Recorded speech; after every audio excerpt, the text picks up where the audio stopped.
Hello बेटा, आज की अपनी क्लास हम शुरू करते हैं।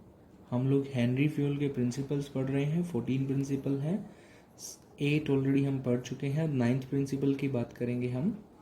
हमारा जो 9th प्रिंसिपल है वो है बेटा इक्विटी। इक्विटी का मतलब इक्वल है, एक तरीके से, मतलब कुछ कुछ ऐसा ही है। अगर देखिए बेटा, अगर आपके कंपनी में ये 3 एम्प्लॉयज़ हैं जो काम कर रहे हैं, ठीक है। इक्वल का मतलब अपोजिट मत लेके जाना। अगर ये एक दिन में 20 यूनिट बना रहा है, ये एक दिन में 15 यूनिट बना रहा है और ये एक दिन में 10 यूनिट बना रहा है। यूनिट का मतलब मान लीजिए पेन बना रहे हैं, तीनों एम्प्लॉय का काम पेन बनाना है। एक्स 20 पेन बना रहा है एक दिन में, वाई 15 पेन बना रहा है और जेड 10 पेन बना रहा है। फिर इन तीनों को 10,000 रुपये सैलरी मिल रही है। इसका मतलब आप ये नहीं कह सकते कि हम एम्प्लॉयज़ को इक्वली ट्रीट कर रहे हैं। बेटा, इक्वली ट्रीट नहीं कर रहे हैं हम लोग एम्प्लॉयज़ को। यहाँ हम एम्प्लॉयज़ के साथ पार्शियलिटी कर रहे हैं। ये मेहनती है इंसान फिर भी 10,000 रुपये, ये कम मेहनती है फिर भी 10,000 रुपये, और ये तो बिल्कुल ही बहुत कम मेहनती है फिर भी 10,000 रुपये। ये हम लोग पार्शियलिटी कर रहे हैं, इसको पार्शियलिटी बोलते हैं। इक्वल अमाउंट होना is not equity. Equal amount होना इज नॉट इक्विटी, इसको इक्विटी नहीं बोलते बेटा, ठीक है। तो इक्विटी का मतलब उल्टा मत लीजिएगा। चलिए, अच्छा, इस वाले प्रिंसिपल को रेम्यूनरेशन से भी मिक्स मत कीजिएगा। रेम्यूनरेशन ऑफ एम्प्लॉयज, वो ये कहता है कि एक रीजनेबल सैलरी मिलनी चाहिए। वो रीजनेबल कुछ भी हो सकती है जिससे उसकी बेसिक नीड सेटिस्फाई होती हो, वो अलग चीज है। इक्विटी मतलब यानी कि जो बॉस है, बॉस हेयर मीन सुपीरियर, वो अपने सबॉर्डिनेट्स के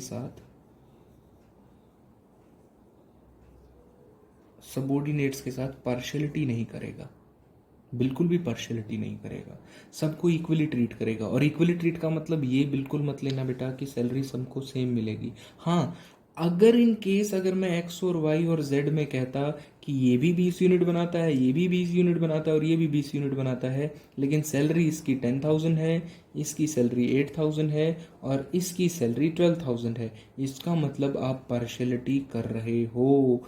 इसका मतलब आपने वॉयलेशन किया है राइट ऑफ इक्विटी का। मतलब बॉस जो है, जो सुपीरियर है, वो सबॉर्डिनेट के साथ इक्वली बिहेव नहीं कर रहा। हो सकता है इस बॉस के लिए जेड कोई नोन पर्सन हो जिसे ये जानता है, पर्सनल रिलेशन हो, इसलिए वो उसको ज़्यादा सैलरी ऑफर करा रहा है और बाकी को कम। तो इस केस में बेटा सबकी सैलरी 12,000 होनी चाहिए। ये बात ये लो कहता है कि सबको इक्वली ट्रीट करो, ठीक है। तो ताकि इम्प्लॉयज जो हैं वो डेडिकेटेड हो रहे हैं वर्क के लिए। जैसे मैं ऊपर वाले एग्जांपल में आपको बता रहा था बेटा, इन केस अगर तीनों की सैलरी सेम रखोगे और ये इतनी इतनी यूनिट बना रहे हैं, तो बेटा ये डीमोटिवेट होगा कि मैं इतनी मेहनत क्यों करूं, मैं भी 15 या 10 ही यूनिट बनाऊंगा क्योंकि सैलरी तो सेम ही रहनी है। अगर एम्प्लॉयज़ को मोटिवेट करना चाहते हो तो बेटा ज़रूरी है कि इक्विटी लाओ, मतलब इक्वली ट्रीट करो सभी को on the basis of his or her work performance। बहुत इंपॉर्टेंट लाइन बोल रहा हूँ बेटा, किसके बेसिस पे जज करो? वर्क परफॉर्मेंस के बेसिस पे। काम कितना कर रहे हैं, तीनों सेम काम कर रहे हैं, सेम सैलरी। तीनों अलग अलग काम कर रहे हैं, जो ज़्यादा काम कर रहे हैं ज़्यादा सैलरी, कम कर रहे हैं कम, और कम तो और कम सैलरी। इसको बोलते हैं बेटा इक्विटी। इसलिए मैं इसको हमेशा इक्वल नहीं लिखता, क्योंकि इक्वल से फिर आप कंफ्यूज हो जाओगे और इसमें भी कह दोगे कि ये इक्विटी है, फॉलो हो रहा है। बट ये यहाँ इक्विटी का वायलेशन है बेटा, लॉ ऑफ इक्विटी का यहाँ पे वायलेशन है, क्योंकि ये ज़्यादा मेहनत कर रहा है तो डिजर्व करता है ज़्यादा सैलरी। चलिए एक बार बुक में देख लेते हैं। ये है हमारा principal equity. According to this principle the manager According to this principle, the manager should treat their subordinate as fairly as possible।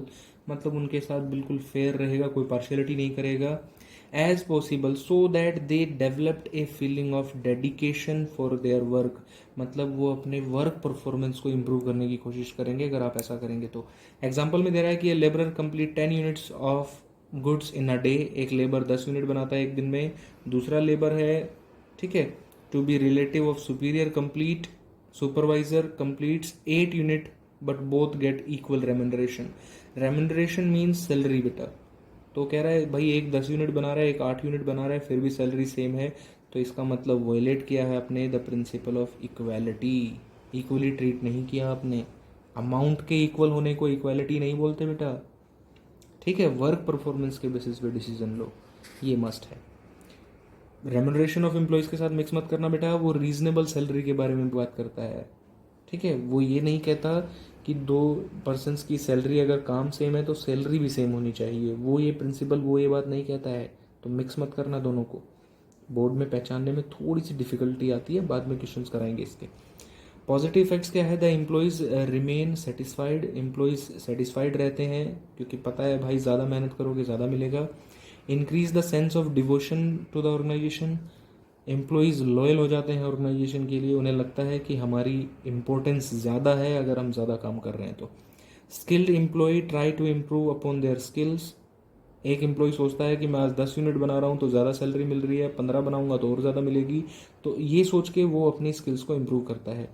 और जो अनस्किल्ड हैं एम्प्लॉयज़ हैं उन्हें भी मोटिवेट मिलता है, उन्हें पता है कि भाई अगर हम अनस्किल्ड रहेंगे तो हमें सैलरी कम मिलेगी, इसलिए ज़रूरी है कि हम भी अपनी स्किल्स को इम्प्रूव करें। इसके चारों के उल्टे हैं बेटा नीचे, कि डिससेटिस्फैक्शन हो जाएगा, वहाँ सेटिस्फैक्शन मिल रहा था, ठीक है। यहाँ कॉन्फिडेंस खो देंगे, वहाँ डिवोशन था, यहाँ पे एफिशिएंसी डिक्लाइन कर जाएगी, वहाँ स्किल बढ़ रही थी, तो सारे के सारे अपोजिट हैं। तो आई होप कि आपको ये चीज़ समझ आ गई होगी, ज़्यादा बड़ा प्रिंसिपल नहीं है, छोटा सा है, तो आई होप कि आपको क्लियर हो गया होगा। Thanks for watching.